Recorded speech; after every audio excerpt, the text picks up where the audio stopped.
আমি কেবল যাই একটিবার ৭ সমুদ্র ১৩ নদীর পার।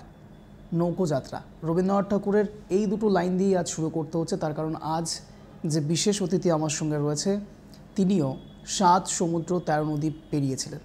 কিসের জন্য জানেন? স্বপ্নের জন্য। স্বপ্নের জন্য তিনি পৌঁছে গিয়েছিলেন সুদূরবর্তী মুম্বাইতে, এবং আজ তার গল্প শুনবো, তার কথা শুনবো এবং তার দ্বারা অনুধাবন করবার চেষ্টা করব যে আদতেও সাধারণ মানুষের জীবনে কি কি স্বপ্ন থাকে এবং সেই স্বপ্ন বাস্তবায়নের জন্য তারা কোন পর্যায়ে অবধি যায়। আমাদের সঙ্গে রয়েছেন আজ বিশিষ্ট সঙ্গীত শিল্পী অসীম কুমার ভৌমিক। অসীমবাবু, আপনাকে স্বাগত ট্রাইব টিভি বাংলায় বিশেষ অতিথি অনুষ্ঠানে। ধন্যবাদ। অসীমবাবু, প্রথমত একটি ছোট শহরে, রায়গঞ্জের মতো শহর থেকে সুদূরবর্তী সেই ৭ সমুদ্র ১৩ নদীর পার যে গল্প বলছিলাম, মুম্বাইতে আপনি গিয়েছিলেন, পাড়ি দিয়েছিলেন শুধুমাত্র স্বপ্নের জন্য। জার্নিটা তো নিশ্চয়ই মসৃণ ছিল না। জার্নিটা কেমন ছিল? প্রথমেই বলে রাখি যে আমি একটা হিন্দি শায়েরি দিয়ে আমার বক্তব্য শুরু করার চেষ্টা করছি। যেহেতু আপনি জার্নির কথা বললেন এবং সুদূর এখনকার মুম্বাই তখনকার বম্বে আমি গিয়েছিলাম, তো শায়েরি আমি বলছি। ফানুস बनते ही जिनकी हिफाजत हवा करे, फानुस बनते ही जिनकी हिफाजत हवा करे, वो शम्मा क्या बोझे जिनकी रोशन खुदा करे। आज की शाम आप लोगों के नाम, और यही है हमारे पैगाम। চার লাইনে অনেক কিছু বলে ফেললেন আপনি। আসলে এই যে শায়েরি, এই শের বা শায়েরি, এগুলো যারা তৈরি করে কবির অন্তর্নিহিত একটা ব্যাপার থাকে। সবই ফিলোসফি, এবং মানুষের ফিলোসফি, মানুষের দর্শন থেকেই এইসব কবিতা শায়েরি তৈরি হয়েছে। এবং যারা তৈরি করেছেন, যেসব কবি সাহিত্যিক, তারা অত্যন্ত অসাধারণ মানুষ। তারা মানে সবসময়ের জন্য প্রণম্য। তো এই যে আপনি বললেন বম্বেতে যাওয়া, কোনো কাজই মসৃণভাবে হয় না, কিন্তু সেটা বললাম যে ফানুস बनते ही जिनकी हिफाजत हवा करे, वो शम्मा क्या बुझे जिनकी रोशन खुदा करे। তো হয়তো ভগবানের সে দয়াতে আমি নানা ঘটনা চক্রে আমি রায়গঞ্জ থেকে বম্বে গিয়েছিলাম, এবং সেখানে অনেক কিছু অভিজ্ঞতা হয়েছে, তিক্ত অভিজ্ঞতা এবং সুন্দর অভিজ্ঞতা। তো দুটোই তো পাশাপাশি, সুখ দুঃখ দুই ভাই। তো সেই দুজনকে মেনে নেওয়া উচিত, এটাই মানুষের জীবন, জীবকুলের এটাই নিয়ম। তো সব কিছু আমি মেনে নিয়েছি, কারণ এটা হতেই পারে। যদি না হতো তাহলে আমি বলবো যে এটা একটা ব্যতিক্রম। এই সে ব্যতিক্রম আমার মনে হয় কারো জীবনেই আসে না। অনেক বিখ্যাত ব্যক্তি তারা জীবনে অনেক অনেক ঝড়ঝঞ্ঝাট মানে পুইয়েছেন এবং আবার অনেক কিছু পেয়েছেন। আপনি যখন এই প্রথম জার্নিটা শুরু করেন, ইন্সপিরেশন কে ছিল? সবসময়ের জন্য বলবো, আমার বাবা মা সবসময় আমাকে ইন্সপায়ার করতেন। মা তো আছেই, মা খুব গুণী মানুষ ছিলেন, এবং গান বাজনা বিশেষ করে উনি কোনোদিন প্রথাগতভাবে গান শেখেননি, কিন্তু উনি যা গাইতেন আমি তার ১০০ ভাগের হয়তো ১০ ভাগও পারি না। আর অসাধারণ গাইয়েছিলেন, কারণ এটা আমাদের বংশগত। আমার দিদিমা যিনি ছিলেন উনি অসাধারণ গাইতেন, এবং দিদিমাও গাইতেন, অসাধারণ গাইতেন। আচ্ছা। এবং দিদিমার গান শুনে গান্ধীজি তার নিজের গলার মালা খুলে দিদিমাকে পরিয়ে দিয়েছিলেন। তখন দিদিমার বয়স ছিল মাত্র ১০ বছর। আচ্ছা। অনেক বছর, তখন ব্রিটিশ আমল ছিল, যেটা মায়ের মুখে গল্প শুনি। খালি গলায় উদ্দাত্ত কণ্ঠে দিদিমা গাইতেন, দুর্ধর্ষ গাইতেন। গান্ধীজি সেই সময় বলেছিল, কোন একটা অনুষ্ঠান, রংপুরের কথা বলছি, অবিভক্ত বাংলা বা ভারতবর্ষ, তখন ছোট্ট দিদিমা, ৯ কি ১০ বছর বয়স, ফুটফুটে সুন্দর চেহারা, এত সুন্দর গান গেয়ে উনি গান্ধীজিকে মালা পরিয়ে দিয়েছিলেন কোনো একটা অনুষ্ঠানে। মানে স্বাধীনতা সংগ্রামীদের একটা অনুষ্ঠান হয়েছিল, সেখানে গান্ধীজি মাইকে বলেছিলেন যে আমি অনেক গান শুনেছি, এত সুন্দর এই বাচ্চা মেয়েটার এত সুন্দর গলা, আমি আজ থেকে নাম দিলাম কাননবালার মা। অর্থাৎ সেই যুগে কানন দেবী লতা মঙ্গেশকর ছিলেন। লতা মঙ্গেশকর তখন হয়তো বাচ্চা বা জন্মই হয়নি। তো কীরকম গাইতেন, তো তারই আমরা উত্তরসূরি একটু তো পাবো। অর্থাৎ কোনো এক জায়গায় ইন্সপিরেশন এবং জেনেটিক্স দুটো একসঙ্গে মিলে মিশে একাকার। একদম। এবং আমার বাবা সাধারণত পুরুষরা, যা বাড়িতে যারা পিতারা থাকেন, তারা ন্যাচারালি অত গান বাজনার দিকে অত উৎসাহ না, খেলাধুলো, ছেলে খেলাধুলো করবে, পড়াশুনো করবে, এটা। কিন্তু বাবার সব দিক দিয়ে উৎসাহ ছিল, কিন্তু বাবা খুব শান্ত ছিলেন এবং মৌনভাবে ইনি কোনোদিন কোনো কাজে বাধা দেন। এবং বাবা খুব ভালো মতো জানতেন যে মা যেভাবে আমাকে গঠন করেছে, মা বাবা, যে আমি এমন কিছু কাজ করব না যেটা বাবা বা মায়ের বিরুদ্ধাচরণ হয়, এবং সেটা আজ পর্যন্ত করিও নি। বলা হয় যে কোনো মানুষের সাকসেস স্টোরি শোনা হয় যখন সেই ব্যক্তি সফল হয়ে যান, এবং সেই ক্ষেত্রে আপনি সফলতাটাকে যেইভাবে দেখতে চেয়েছিলেন সেই অর্থে হয়তো আপনি পাননি। সেই ক্ষেত্রে কোনো এক জায়গায় মনে হয় যে সফলতা না পাওয়ার জন্য কোনো আক্ষেপ বোধ, কিংবা হয়তো আরেকটু স্টেপ এগোলে পরেই সফলতাটাকে আপনি গ্র্যাব করতে পারতেন।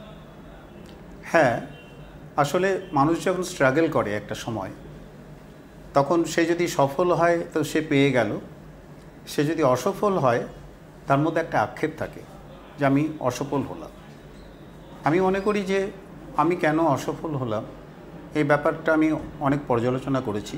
দেখলাম যে অনেক কিছু না থাকলে তো মানুষ সেখানে অসফল হবে। আমি যদি ঢাল তরোয়াল ছাড়া যুদ্ধ করি, আমি যত বড়ই বীর হই না কেন, বা আমি ঢাল তরোয়াল নিয়ে যুদ্ধ করছি, অপোনেন্ট যদি আগ্নেয়াস্ত্র নিয়ে আমার সাথে যুদ্ধ করে, যেটা হয়েছে ব্রিটিশ আমলে, বা হিস্ট্রিতে এটা ইতিহাস বলে যে বাবর সামান্য কিছু সৈন্য নিয়ে এসেছিলেন তৈমুরলঙ্গকে পরাজিত করতে। তৈমুরলঙ্গতে কয়েক লক্ষ সৈন্য ছিল, 1 লক্ষ সৈন্য নিয়ে উনি গিয়েছিলেন, বাবরের সামান্য কয়েকটা, উনি তো ইরান থেকে এসেছিলেন, ঠিক। তো কেন জিতে গেলেন? ওনার কাছে কামান ছিল, এটাতে ইতিহাসে সবাই বলেছে, অত্যাধুনিক প্রযুক্তি, এবং ওনার কাছে ঢাল তরোয়াল।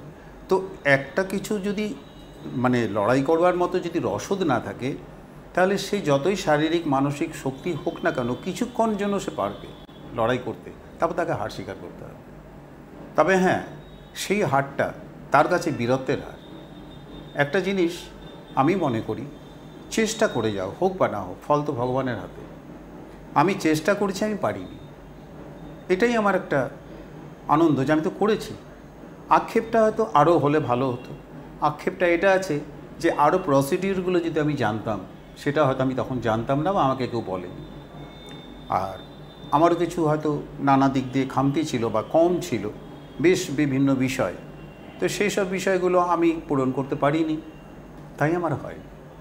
তাই জন্য আক্ষেপ হতো আগে, কিন্তু এখন আর ব্যাপারগুলো যদি পর্যালোচনা করা যায় তাহলে আর আক্ষেপটা হয় না। কারণ এটা তো আমি একা নই, আমার থেকেও বহু গুণী মানুষ এই পৃথিবীতে অনেক কিছুর জন্য লড়াই করছেন। আমরা তাদের নাম জানি যাদের নাম হয়ে যায়, কিন্তু তার পেছনেও হয়তো তার থেকেও অনেক গুণী মানুষ রয়েছেন, এবং তারা অসাধারণ, একটা কিছু হলে হয়তো তারা বিশ্বকে অনেক কিছু দিতে পারতেন, তারা কিন্তু হয়নি, তারা অন্তরালেই রয়ে যায়। কিন্তু আপনি কি কোনো এক জায়গায় ভাগ্যে বিশ্বাসী? অবশ্যই, এটা কিন্তু বম্বের লোকরা বলতো। আমাদের বাঙালির বা পশ্চিমবঙ্গে কিন্তু ভাগ্য কথাটা আমরা খুব একটা উচ্চারণ করি না, কিন্তু বম্বেতে আমি একটা জিনিস দেখেছি, সেখানে তো সব কসমোপলিটান এবং তারা ওয়েস্টার্ন টাইপের, ওদের ফুল কালচারটা ওয়েস্টার্ন। একটা কথাই বলতো যে मैं तुम्हारे लिए कोशिश तो करूँगा, बाकी ऊपर वाला के हाथ है या तुम्हारा लक। এটা কিন্তু অনেকেই, বেশিরভাগ আমি যাদের সাথে মিশেছি তারা সব ইন্টারন্যাশনাল ফিগার। এটুকু আমার সৌভাগ্য হয়েছে, ইন্টারন্যাশনাল ফিগার। আজকে কালকে আমাদের একটা রিহার্সাল চলছিল অর্কেস্ট্রার, আমরা একটা রিহার্সালে বসি এখানে, আমরা যারা গান বাজনা করি সোমবার করে এক জায়গায় বসি প্রতি সপ্তাহে, এই 1 বছর হতে চললো। তো সেখানে আমি আমাদের মিউজিশিয়ানদের বলছিলাম যে আমি রায়গঞ্জে যতটুকু আমার নাম আছে সঙ্গীত জগতে, বা আমি ওখানে বম্বের কথাটা বলি না, আমি এখানে বলছি, যতটুকু করেছি কে কিন্তু আমাকে মুখ দেখে করে। আমি আমার সর্বস্ব দিয়েছি, আমার যে ভেতরে যতটুকু গুণ আমি উজাড় করে দেওয়ার চেষ্টা করেছি, তবেই তারা আমাকে গ্রহণ করেছে। তো সেক্ষেত্রে নিজস্ব একটাতে কিছু থাকতেই হবে, তারপর কে কতটুকু নেবে সেটা তো ভাগ্যের ব্যাপার। মুম্বাইতে যখন প্রথম পাড়ি দিলেন, পথপ্রদর্শক কে ছিলেন? মুম্বাইতে যখন প্রথম পাড়ি দিলাম, আমার পথপ্রদর্শক ছিলেন, আমি এটাই বলবো, রায়গঞ্জে অনেক বছর আগে রবীন্দ্রজয়ন্তী নাইট হয়েছিল, আচ্ছা। রবীন্দ্র জৈন একটা ইন্টারন্যাশনাল ফিগার, মিউজিক ডাইরেক্টর। উনি বছর দুয়েক হলো উনি চলে গেছেন আমাদের ছেড়ে, এবং বহু গানের উনি মিউজিক দিয়েছেন। ওনার সুরে কিশোর কুমার, লতা মঙ্গেশকর, আশা ভোসলে, মোহাম্মদ রফি, মুকেশ, সব যশুদাস অনেকে গেয়েছেন। তো সেক্ষেত্রে রবীন্দ্র জৈন আমার মামার বন্ধু। বম্বেতে আমার মামা, ছোটো মামা থাকেন এবং মাসি থাকেন। মাসি বিশাল গায়িকা, মানে বিরাট মাপের গায়িকা। উনি রায়গঞ্জে প্রোগ্রাম করে গেছেন, ঘরোয়া আর কি। উনি অনেক বড় ক্লাসিক্যাল শিল্পী, মানে অন্ত হাই মানে স্ট্যান্ডার্ডের আর কি, যেটা বলা যায়। তো সেক্ষেত্রে মামার সাথে মাসির সাথে বম্বের ফিল্ম জগতের, সঙ্গীত জগতের অনেক বড় বড় লোকের জানাশোনা ছিলই। তো মামা বলেছিল যে রায়গঞ্জে রবীন্দ্র জৈন নাইট হচ্ছে, তুই গিয়ে দেখা করিস। তো আমি তো অতি কষ্টে ট্যুরিস্ট লজে গিয়ে দেখা করলাম, অতি কষ্টে। তখন আমি খুব ছোট, তো আমাকে ঢুকতেই দিচ্ছিল না পুলিশ। সব বিহারের পুলিশ এসেছিল, পড়াশোনা করে হিন্দিতে আমার সাথে কথা বলছিল। আমাকে ঢুকতে না দিয়ে আমি তখন হাফ প্যান্ট পরা অবস্থা আর কি, আমি ওই গেটটা টপকে ঢোকার চেষ্টা করছিলাম। তো কীভাবে ঢুকবো? তো মা আমাকে বাড়ি চলে এলাম, তখন সকাল 8টা বাজে। তো বলে আমার পিস্তত তো দাদা এখানেই থাকে রায়গঞ্জে। তো বলে তুই দাদার কাছে যা, দাদা তো অফিসে চাকরি করে। দাদা তো গানের লাইনে লোক না, দাদা কী করবে? বলে যা না, কারণ ট্যুরিস্ট লজে যে ম্যানেজার, ওটা একটা সরকারি ব্যাপার, দাদাও সরকারি চাকরি করে, এদের সাথে একটা জানাশোনা থাকবে। দাদাকে গিয়ে বললাম, দাদা তখন অফিস বেরোচ্ছে, কর্ণজোড়া যাবে। আমি গেলাম, বললাম, তো খুশি বলে যে ঠিক আছে চলো। তো অফিস যাওয়ার পথে গেলেন, ম্যানেজারকে ডাকলেন এবং চিনলেন যে আরে দেববাবু এসছেন। তো একটু ঢুকলাম, তখন দেখি সেই পুলিশগুলো আমাকে ঢুকতে দিচ্ছে। মানে বললাম না, সোর্স একটা সবচেয়ে বড় জিনিস, ইজিলি। তখনই বললো, অফিসিয়াল কিছু কথা হলো দাদার সাথে। তো আমি খুব ছোটো ছিলাম, কি কথা মনে নেই। একটা কথা বললাম, হ্যাঁ একটা দরকারে এসেছি, বোম্বে থেকে সব শিল্পীরা এসছে। তখন তো টোটাল বম্বের ফিল্ম ভরে গেছে টুরিস্ট লজ। বলে একজন দেখা করবে। তখন আমি আমার ছোটো মামার একটা কথাটা বললাম, একটা ফটোও দিলাম। আমি তখন জানতাম না উনি ব্লাইন্ড, আচ্ছা আচ্ছা, রবীন্দ্র জৈন। তো আবার শঙ্কর বোস নাম, বম্বে থাকে। তো সাথে সাথে শোনে ওপর থেকে পাঠিয়ে দিলেন যারে। তারপর আমাকে জড়িয়ে ধরলেন রবীন্দ্র জৈন এবং উনি বসলেন। তারপর মামা বলেছিল যে প্রথমে তুই কিশোর কুমারের ওই গানটা শোনাবি, ঘুঙরু কি তারা বস্তাই রাও। এক লাইন হোক। घुंघरू की तरह बजता ही रहा हूँ मैं, कभी इस पग में कभी उस पग में बंधता ही रहा हूँ मैं, घुंघरू की तरह बजता ही रहा हूँ मैं। তো এই গানটা আমি যখন গাচ্ছিলাম, আপনি দেখলেন আঙ্গুলে কর গুনছেন, আমার তাল গুনছেন, দাদরা তালের উপরে বসে বসে, আর আমাকে এইভাবে জড়িয়ে ধরে বসে আছেন। আমি সত্যি বলছি, আমি সেই দিনটা ভুলবো না, যে পৃথিবী বিখ্যাত একটা মানুষ, বাচ্চা থেকে যার নাম শুনে এসেছি, যার এত গান শুনে এসেছি, সবাই শুনেছে। যেমন রাম তেরি গঙ্গা মেলি, লাস্ট উনি দিয়েছিলেন বিবাহ সিনেমাতে, হেনা, এরকম কতই দিয়েছেন উনি। গোবিন্দার একটা ছবি ছিল মরতে দম তক, অসাধারণ। গোবিন্দার কথাটা এই জন্য মনে হলো যে গোবিন্দা এখন হসপিটালে আছেন, পায়ে গুলি লেগেছে। একেবারে একেবারে এই আরও অনেক ছোটোখাটো খুঁটিনাটি অভিজ্ঞতা আপনার থেকে জানার চেষ্টা করবো, কিন্তু সময় এখন একটা ছোট্ট বিরতি। ফিরছি বিরতির পর, কোথাও যাবেন না, দেখতে থাকুন ট্রাইব টিভি বাংলা, বিশেষ অতিথি।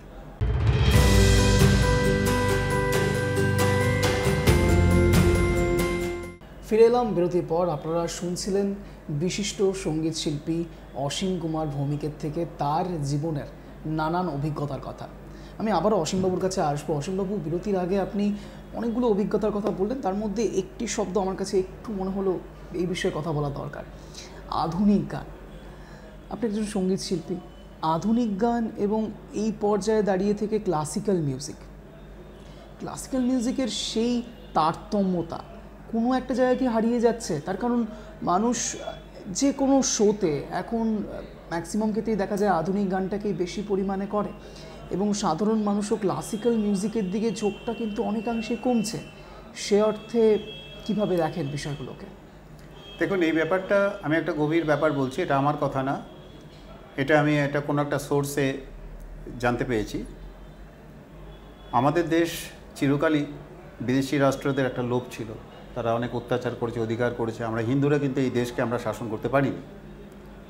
তো বিদেশিরাই তো 800-900-1000 বছর শাসন করে গেছে বিভিন্ন জায়গা থেকে। আমাদের ইংরেজরা তো খুব ভালো মতো 200 বছর। তো ওরা চলে যাওয়ার পর আজ আমরা ৭৫ বছর হলো স্বাধীনতা পেয়েছি। কিন্তু ওরা মানে এই প্রশ্নটা যখন আপনি করলেন, তাহলে এই প্রসঙ্গে আমি বলে রাখি, এখন বিদেশিদের টেকনিকগুলো পাল্টে গেছে। ওয়েস্টার্ন যারা আছে, পাশ্চাত্য যারা আছে, তাদের টেকনিকটা কি পাল্টে গেছে। যদি মানসিকতাটা আমাদের যুব সমাজ বিশেষ করে, তারা তো একটু বোঝে কম, বয়স বেশি হলে মানুষ বোঝে, কিন্তু সব করতে তখন আর তখন কিছু করার থাকে না। যদি অন্যভাবে মানসিকতা চেঞ্জ করে দেওয়া যায়, তাহলে আমরা আবার এই দেশটাকে দখল করতে পারবো ধীরে ধীরে, স্লো পয়জন। কীভাবে হচ্ছে? শিক্ষা, সাহিত্য, বিশেষ করে সঙ্গীত, তাদের মধ্যে ওয়েস্টার্ন ব্যাপারগুলোটা ঢুকিয়ে দিয়েছে। কারা করছে বলে মনে করছে? সব বিদেশি থেকে। এটা কিন্তু আমরা বুঝতে পারছি না। দেখবেন এখানে প্রচুর খ্রিস্টান মিশনারি দিনকে দিন পড়ে যাচ্ছে। আগে আমাদের রায়গঞ্জে তো ইংলিশ মিডিয়াম স্কুল ছিল না, এবং আমি এটাও শুনেছি, অনেক দিন আগে শুনেছি, যে রীতিমতো ভারতীয় যে সংস্কৃতি, যেটা চর্চা, সেটাকে ওরা নষ্ট করে দিতে যাচ্ছে, ওদের ইংরেজি গানটাকে ঢোকাতে চাচ্ছে। সব কিছুর মধ্যে তোমরা ইংরেজি নাও। বিস্ফোরক কথা বলছেন। এবং এই জিনিসটা আমি পেয়েছি, আমার স্টুডেন্টসদের আমি জিজ্ঞেস করি, তোমাদের স্কুলে কী পরীক্ষা প্রোগ্রামগুলো হয়? ওরা ইংরেজি গানের কথা বলে, বাংলা হয় না, বলে না। তো আমি এই ব্যাপারগুলো আজকের থেকে না, বহু বছর ধরে এগুলো সব হচ্ছে। ওরা স্লো পয়জনের মতো ধীরে ধীরে ধীরে ধীরে আমাদেরকে বেশাতে যাচ্ছে। যার জন্য কি হচ্ছে, এখনকার যারা নতুন প্রজন্ম, তাদের মধ্যে এমন কিছু ছড়িয়ে দিচ্ছে যে তারা ইংলিশ টাইপের গান, বিদেশি টাইপের গান, এমনকি অ্যারাবিক টোনও ঢুকিয়ে দিচ্ছে। এবং সে ঢুকিয়ে দিয়ে ওরা, বিশেষ করে সঙ্গীতটা তো গ্রহণযোগ্য মানুষের বেশি, চট করেই সঙ্গীত মানুষকে আকর্ষণ করে। সেই সঙ্গীতের মধ্যে যদি বিদেশি সুর, বিদেশি সব কিছু ঢুকিয়ে দেওয়া যায়, তাহলে এখনকার প্রজন্ম যারা আছে, ওরা তো ভালোটা দেখেনি, জন্ম হওয়ার পর থেকে তো এগুলোই শুনে যাচ্ছে। তো ওগুলো শুনে শুনে শুনে শুনে কালচারটা পুরো হয়ে যাচ্ছে ওই টাইপের কমার্শিয়াল, যার জন্য ওরা ক্লাসিক্যাল ব্যাপারটা ভালো লাগছে না। এটা আবার কি? হ্যাঁ, এটা তো কতগুলো বেসুরো চিৎকার করা কবিতা গান, ওটাই আনন্দ। এবং সেই গানগুলো হচ্ছে একটা উচ্ছৃঙ্খল টাইপের গানের মধ্যে, কিন্তু একটা বিরাট ব্যাপার থাকে কিন্তু। তো এই যে গানের মধ্যে একটা বিষয় আমি একটু ইন্টারাপ্ট করছি, আপনি যে ইংরেজি গানের কথা বলছেন, সেটার ক্ষেত্রে তো সুর, তাল, লয় এগুলো তো থাকবে। উইদাউট এগুলোতে একটা গান তো নিশ্চয়ই বাঁধতে পারবে না। তো সেক্ষেত্রে আমি এটাও বলছি, ইংরেজি গান আজকের থেকে আমাদের দেশে আসেনি। আমি যতদূর জানি, ইংরেজি গান কিন্তু আমদানি করেছিলেন ডিএল রায়, দ্বিজেন্দ্রলাল রায়, রবীন্দ্রনাথ ঠাকুর। আচ্ছা, এরা কিন্তু ইংরেজি গানের অনেক সুর আছে। ঠিক ঠিক ঠিক ঠিক। তো এই যে ইংরেজি গান থেকে তারা ট্রান্সলেট করে তাদের সুরে ঢুকিয়ে দিয়েছেন, অনেক গান আমরা গাই। হ্যাঁ, সেই ইংরেজি গানগুলো সুন্দর একটা সুর ছিল, মেলোডি ছিল। এখন যে ইংরেজি গানগুলো আমদানি করা হচ্ছে বস্তা পচা, যার মধ্যে কিছু নেই, একটা উচ্ছৃঙ্খল টাইপের গান, শুনে দেখবেন লাফাচ্ছে সব। এখনকার ইয়াং বেস যারা আছে, উচ্ছৃঙ্খলের মতো কোনো একটা জায়গায় অনুষ্ঠান হচ্ছে, সেখানে গান শুনে লাফাচ্ছে, তার মধ্যে ওরা সুরের ব্যাপারটা দেখছে না, ওটাই তাদের ভালো লাগছে। এবার ওটা যখন অস্থিমজ্জায় ঢুকে যাচ্ছে, তখন কোনো একটা মেলোডিয়াস গান বা কোনো কিছু গান তাদের খুব একটা নিচ্ছে না, তারা নর্মাল গানের কথা বলছি, নিচ্ছে না, যদি বা শুনছে। এইখানেই আমার একটা কথা মনে পড়ছে, রিসেন্টলি কিছুদিন আগে মনে থাকবে আপনার, একটা গান বেরিয়েছিল যেখানে বলা হচ্ছিল কাঁচা বাদামের কথা। অর্থাৎ কোনো এক বিষয়ে মানুষ এখন কিভাবে কোন গানকে নিচ্ছে, এটাও কিন্তু একটা বড়সড় প্রশ্ন। শুধুমাত্র ইংরেজি গান বলে বিষয়টা নয়, মানুষ কোন দিকে ঝুঁকছে, এটা একটা বড়সড় প্রশ্ন হয়ে দাঁড়াচ্ছে। কাঁচা বাদামের যে গানটা আমি শুনেছি, আমি একবারই শুনেছিলাম। ব্যাপারটা কি, তবুও আমি একটা কথা বলবো, যে যদি গানটাকে অসাধারণ গাওয়া যায়, যে আমার ভেতরে কিছু জিনিস আছে, আমি সেটা, যে বুঝবে সে তো হাততালি দেবে, যে বুঝবে না সে ভাবে একটা কিছু মনে হয় হলো, এবং ওই যে যদি মনে করে একটা কিছু হলো, সেখান থেকে কিন্তু তার শিক্ষাটা আবার ঘুরে যাবে, সে চেষ্টা করবে, তাহলে কি হলো, বা দারুণ কিছু শুনলাম। আর একটু আগেও যে কথাটা বলছিলাম, যে কিছু করতে গেলে গান বাজনা বলুন বা যেটাই বলুন না কেন, নিজের 100% উজাড় করে দিতে হবে। আমি এটা দেখেছি, ক্লাসিক্যাল গানও এখনকার ছেলেমেয়েরা শুনবে, কিন্তু সেটা গাওয়ার মতো গাইতে হবে, বাজনার মতো বাজাতে হবে। অর্থাৎ আমি এমন কিছু করব যে আমি একটা আবিষ্কার করলাম, লোকে বলবে আহা কি শুনলাম। তাহলে এখনকার প্রজন্ম ছেলেমেয়েরা কেন কিশোর কুমারের গান গাচ্ছে, কেন লতা মঙ্গেশকর, আশা ভোসলে গান গাচ্ছে তো, কারণ নতুন গান কিন্তু ইদানিং 5-7 বছর মধ্যে বেরোয়নি। আপনি একটা জিনিস লক্ষ্য করে দেবেন, স্যাক্সোফোন প্লেয়াররা যে বাজাচ্ছে বিভিন্ন অনুষ্ঠানে, সব পুরোনো গান বাজায়। কেন বাজাচ্ছে? হ্যাঁ, ইয়াং ছেলেমেয়েরাই তো বাজাচ্ছে। কেন বাজাচ্ছে? এবং অনুষ্ঠানে যেগুলো নতুন বলা হয় সেটা কিন্তু 10 বছরের পুরনো, সেগুলোই ফাংশানে হচ্ছে, যেটা আমি শুনতে পাই, বাড়ির থেকে শুনতে পাই, বা হয়তো কোনো অনুষ্ঠান, মালদা থেকে অনেক অনুষ্ঠান করতে আসে, আমরা দেখি।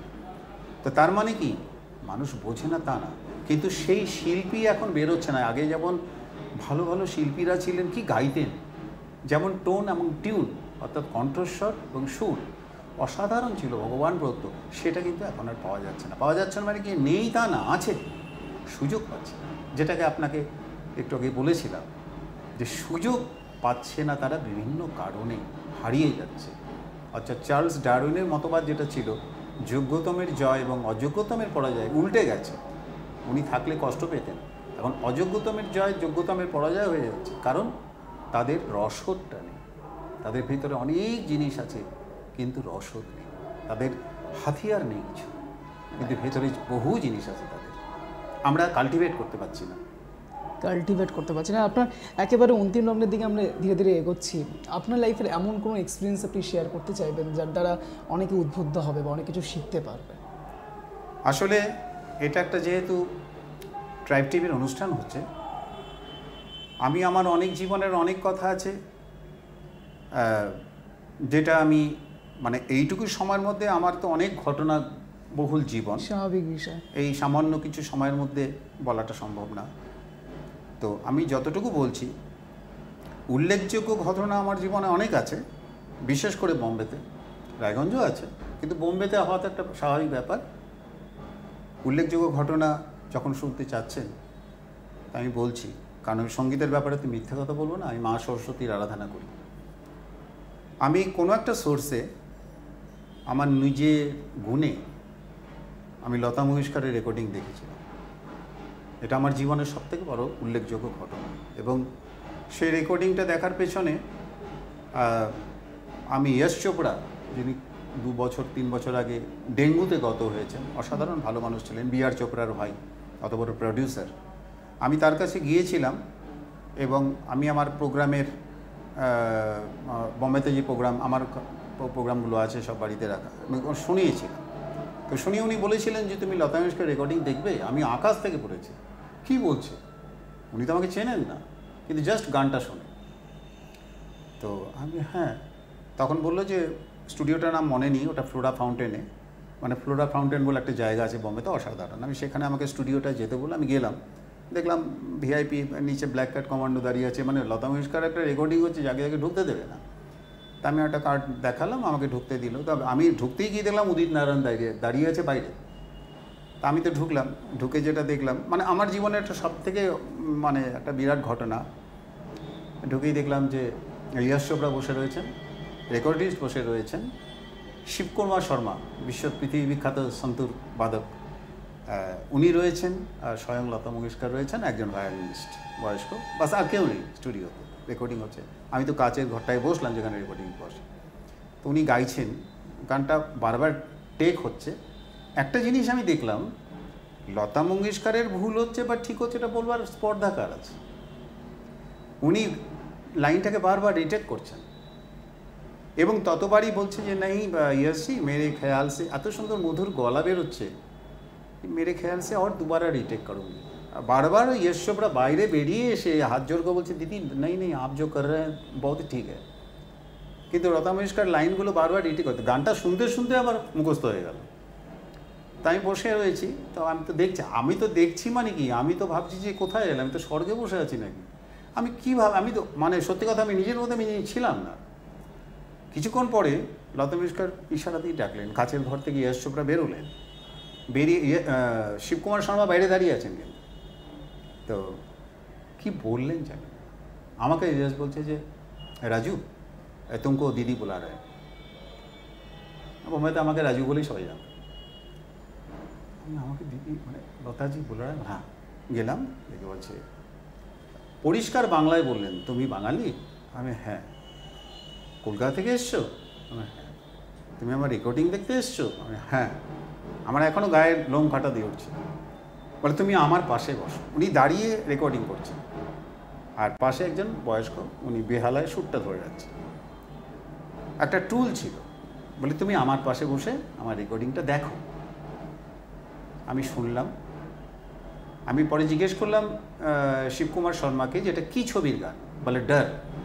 আচ্ছা, আরে ডর, এটা কেমন নাম? নামটা আমার পছন্দ হলো না, ডর। আমি শুধু ডর মনে মনে ভাবছি। আচ্ছা, আমি কাস্টিং, বলে শাহরুখ খান, এ বললো কাজল সম্ভবত ছিল। আচ্ছা আচ্ছা, গানটা ছিল তু মেরে সামনে, মানে লতা মঙ্গেশকর যে গানটা রেকর্ডিং করছিলেন, টুট কে मैं चूर हो गई, मेरी जिद से मजबूर हो गई, तेरा जादू चल गया ओ जादूगर, टूट के मैं चूर हो गई। এই লাইনটা উনি, এই লাইনটা বারবার রিটেক করছেন, আরও অনেকক্ষণ করলেন। তারপরে সব থেকে বড় জিনিস, লতা মঙ্গেশকর উনি আমার সাথে আধা ঘন্টা কথা বললেন, গল্প করলেন অনেক। আমি ভুলবো না আমি কি বলছি। তারপরে আমি এমন একজনের নাম করলাম, কারণ আমি মামার কাছে থাকতাম। মামা বলেছিল তুই চক্রবর্তীদার নামটা বলিস, তাতেই দেখবি। চক্রবর্তীদা হচ্ছে উনি রয়ের ডাইরেক্টর। আচ্ছা, র মানে বুঝতেই পারছেন, হ্যাঁ, রিসার্চ অ্যানালাইসিস উইং, যেটা আর্মিদের ওপরে, আর্মিদের যে 3টে প্রধান আছে তার ওপরে কিন্তু র, মানে আর্মিকে তারা দেখাশোনা করে। যখনই চক্রবর্তী বলে তোমার কে হয়, আমি বললাম মামা, মানে মামা বলে দিয়েছিল, তুই মামা বলে দিস। চক্রবর্তীদা তোমার মামা? বলে হ্যাঁ। আচ্ছা, মানে লতা মঙ্গেশকর তোমার তো আরও একটা, তার কাছে আমি বিরাট হয়ে গেলাম তো। বুঝতে পেরেছি। একেবারে অন্তিম লগ্নে রয়েছি। আপনাকে অশেষ ধন্যবাদ ট্রাইব বাংলা আসার জন্য, বিশেষ অতিথি অনুষ্ঠানের জন্য। খুব স্বল্প সময়ের মধ্যে এত কথা হয়তো সত্যি কমপ্লিট হয় না, একেবারেই তাই। দর্শকরা যারা দেখছেন তারাও বুঝতে পারবেন। কিন্তু আজ নিতেই হচ্ছে বিদায়, কিন্তু যে কথা বলে আজকের এই স্পেশাল শো শেষ করব। মিলে সুর মেরা তুমহারা তো সুর বনে হামারা। কেন এই লাইন দিয়ে শেষ করলাম, তার কারণ আজ অসীমবাবু যা বোঝানোর চেষ্টা করলেন, স্বপ্ন তখনই সত্যি হয় যখন তার মধ্যে জজবাত থাকে, অর্থাৎ তার মধ্যে সেই স্বপ্ন পূরণের অঙ্গীকার থাকে। এবং অসীমবাবু বোম্বে গিয়েছিলেন, কিন্তু হয়তো তিনি মনে করতে পারেন তিনি সফল হননি, কিন্তু আজ যারা এই ঘটনাক্রমগুলো প্রত্যেকটি আপনারা শুনলেন, তারা নিশ্চয়ই মনে করছেন যে অসীমবাবু অনেকটাই সাকসেসফুল, অনেকটাই সফল। একথা বলেই আজকের এই স্পেশাল শো শেষ করবো। আপনারাও নজর রাখুন ট্রাইব টিভি বাংলার পর্দায় বিশেষ অতিথি অনুষ্ঠানে। নমস্কার।